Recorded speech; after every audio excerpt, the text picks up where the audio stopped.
There was a really funny episode, let's say, because during the tour in the autumn that we had, my sister was at one of the concerts. Okay.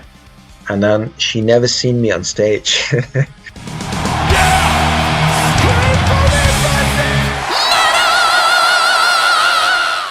Hey everyone, welcome to the channel. My name is Belgian Jasper. If this is your first time at the channel, hit subscribe right now.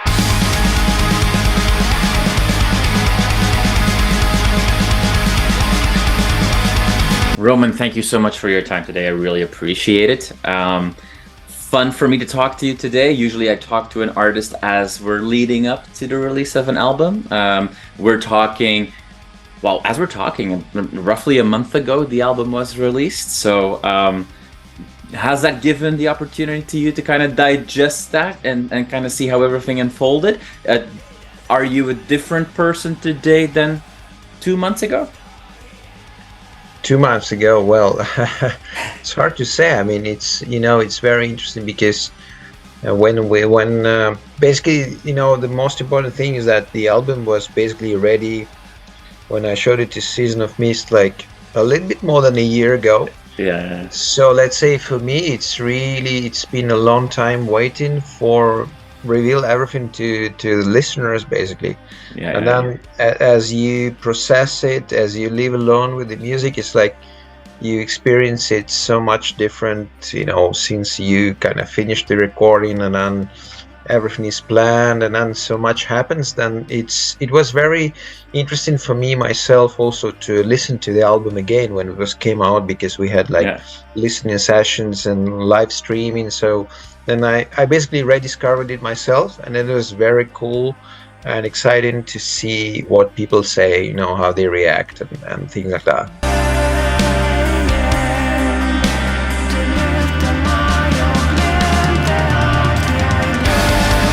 You also played a ton of shows already for this album. When the difference between playing your music live or creating that, and it's a one-person band on album, it is a more than one-person band on stage.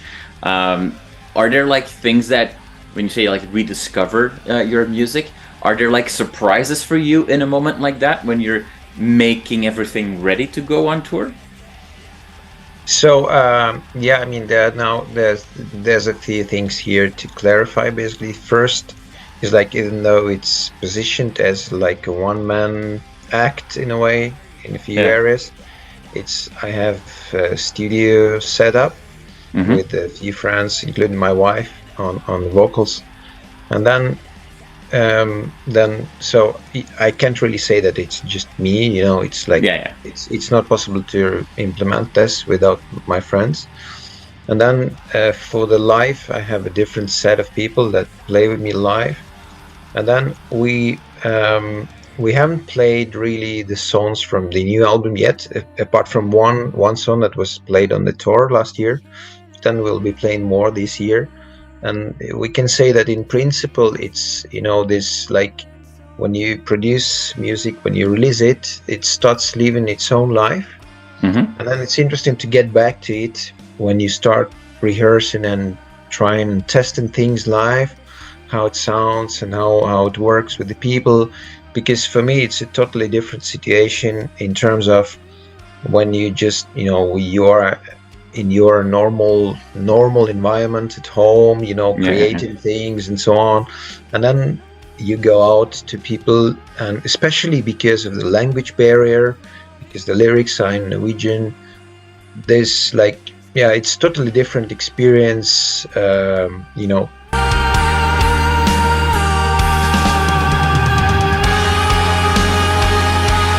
You mentioned something interesting, there's a language barrier and people might not always get it. What is that like for you as an artist? Because you've never been afraid to, let's say, open up, and not just in interviews, but also on your songs. And I don't know if you agree with this, but on this album compared to the previous album, maybe even more so, you bring up stories or metaphors for, personal relationships, loss in your family. Overall, this feels like a more vulnerable record than before. Is it then a huge shame that not everybody is going to go down on that journey with you, or you're putting yourself out there, but to your point, not everybody is going to take the time to translate, if you will?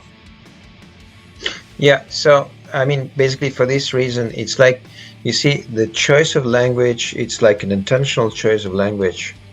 And I actually had a discussion about that on tour with some people coming to the merch booth. They were trying to convince me that, you should actually do lyrics in English. I said, no, I'm not going to do that unless I really feel necessary that, in this song or here, I really would like to use Norwegian, English instead of Norwegian, or any other language that I would like to use. Then the thing is that in order to, because this was intentional choice to use specific language, then in order to not to remove the barrier completely, the initial concept with my wife was that, then we try to make art that accompanies the songs, so that when people who have CD or LP, when they look at the pictures, they get at least some hints of what's going on. And then I always tell to people, well, you can always go to Bandcamp, and I put translation on Bandcamp, so people can always read if they really care. If they care too much, they can, they can always send me a message or whatever. So it's like, I mean, so far it's been manageable to, to reply everyone.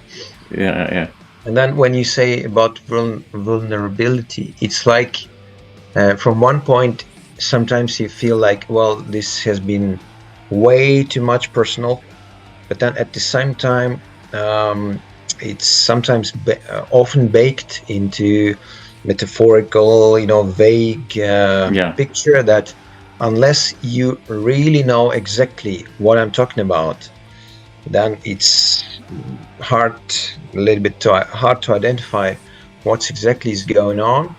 But then I try to make it, especially in interviews or comments, I try to, in a way, generalize it in a way so that it can be more accessible for anyone, not to get into too much personal context.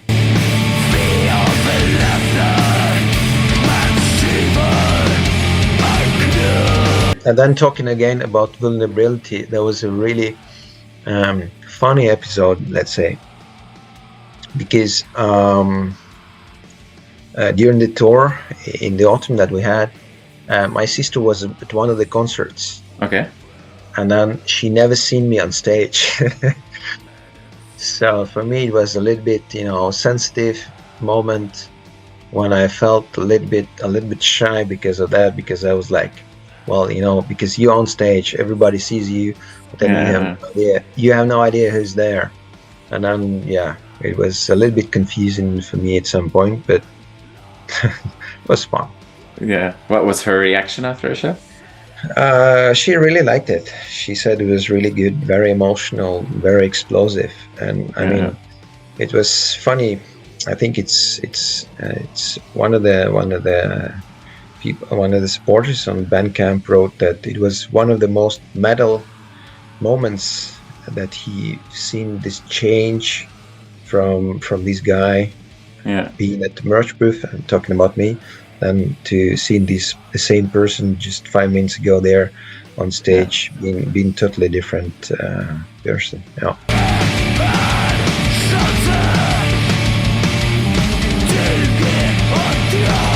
You are a person that clearly doesn't care at all about the rules or fitting inside the box, because the traditional black metal artist doesn't come across as being very open, very personal, very vulnerable, talking about concepts very much against violence, which I know that you do a lot, not just in your lyrics but also in interviews. Is it? I don't think you don't come across as somebody that is too worried up front about boxes and labels and what have you, but is it kind of like a fun thing to just kind of mess with expectations and not at all live up to what people that haven't heard you or haven't talked to you, what expectations they might bring to a show from you? Well, not intentionally, so I don't know. It's more about this is how I am, for me, music is more like, I have my, let's say, normal life, with job and all the stuff. Yeah. And then this is something I do in my spare time when I have inspiration. So then, of course, there's some kind of framework. You can say there's an anchor. Okay, you have gears and, the standard instruments to be used, and then you have some right you're not going to create an acoustic folk or acoustic country album. It's like, okay, you have some, of course, you have some inspirational sources, you have some framework that you, let's say, okay, I'm based in, let's say some people would say in second wave Norwegian black metal. Okay, fine, I'm fine with this. But then at the same time, because of the very different, or not really different, but diverse cultural background, and then because I don't think that I have to limit myself in a way. I can do whatever I feel. It's like I like how it sounds. Let's do it like this. It's like, for example, with on not on this album, not on the Tapte Krigen, but on Vi Overlevde, one of the songs, it goes from like very straightforward black metal into jazzy, loungy thing. So, and this was so provocative. And I mean, this was not intentionally done. It's like, it was not done to provoke reactions. For sure. It's just because when I wrote it, I was like, I really like this, how it fits together, how it flows. And then initially it was just like on the guitars. And then my wife suggested, okay, let's add a little bit of vocal here. So we made it, and on a Danish website, the review was like, oh, and then there's like a rabbit out of the wizard's hat. This thing explodes right in the middle of the album. And I was like, yeah, okay, well, yes, because when you have specific expectations, it's like, I don't know, from some bands, you really want them to be, in a way, like, let's say you put on Slayer, you want Slayer to sound for Slayer, sure, right? for sure. Slayer, Motorhead, and Manowar should never sound anything else. It's more like you don't want surprises there. Exactly. Want, you know what you want, you get it. So then here it's more like, I don't know what I want myself, until everything is done. And so when everything is completely done, it's like, okay, well, fine.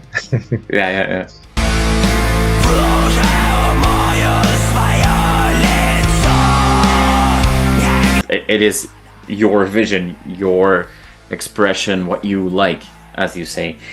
You also said earlier, I couldn't do this with myself, by myself. I have my wife supporting me. I have a group of friends around me that help me with this.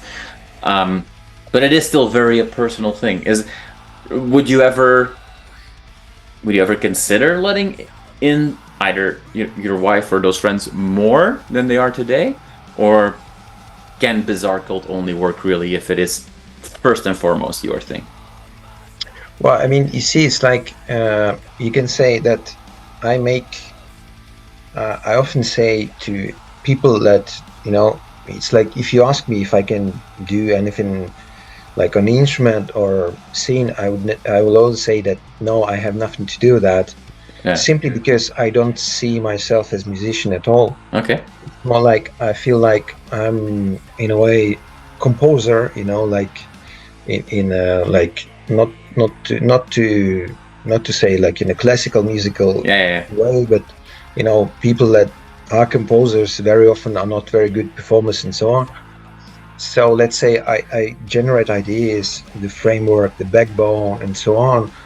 But then everybody who is working with me, either it's a musician or let's say the artist that makes the graphics and so on, or the sound producer, there it's like there's also in a way no limit. Let's say it's like it's in a way like, okay, this is what I want to do. we can do something, we can do some changes, you can bring new ideas and so on, as long as it's within the concept, it's acceptable in a way. Okay. So, and then we would say that if there would be a different set of people, of course, based on the same framework, it would have been a different result, Right.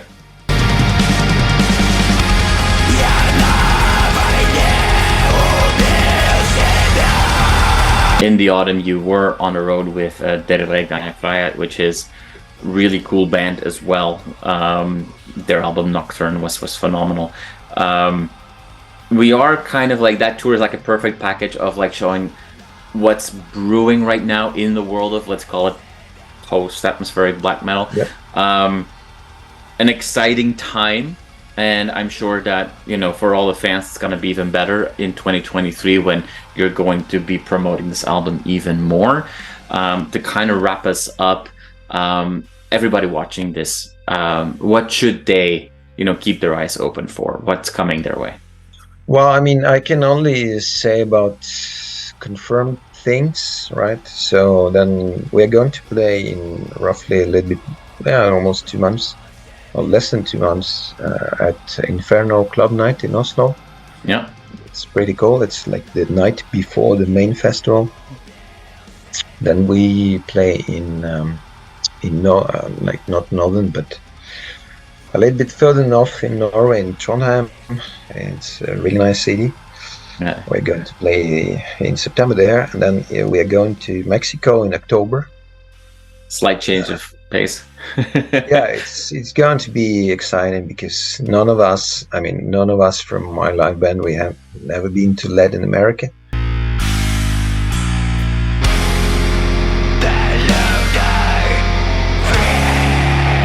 When you do come back or come to North America, let's make sure that some Canadian shows are added, because seeing you guys play with a light show only provided by the Northern Lights, I think that would be a pretty epic setup.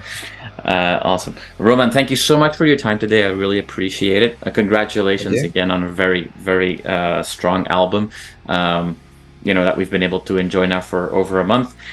We will keep our eyes open for all the announcements that you can't share today just yet, that will be coming our way. Thank you so much. Thank you so much.